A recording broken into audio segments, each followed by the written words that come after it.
Сәлем баршаңызға. Бүгін біз өз қолымызбен лимонад жасайтын боламыз. Алдымен лимонды кесіп аламыз. Кафедегі лимонадтан түк айырмашылығы жоқ. Дәмі өте керемет шығады. Видеоны соңына дейін көріңіздер, лайк басыңыздар, тіркеліңіздер және де менің видеоларымды жіберіп алмас үшін колокольчикті басып қойыңыздар.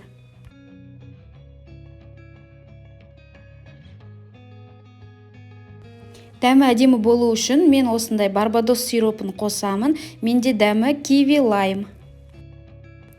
Енді ыдысымызға лимонды саламыз, және де мен жалбыз қостым, оны да саламыз. Енді сироптан бір қасық сироп қосамыз. Бұл сироп қолжетімді бағада сатылады, және де 10 литр лимонадқа жетеді. Үстіне спрайт құямыз. Кез келген газдалған су құйсаңыз болады, сарыағашты да құйсаңыз болады.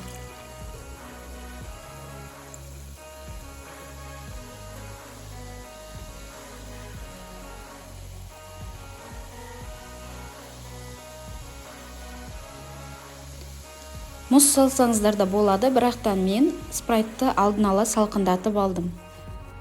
Міне, аптаған ыстық күнде сіздің шөліңізді басатын салқын лимонад дайын. Дәмі өте керемет шықты.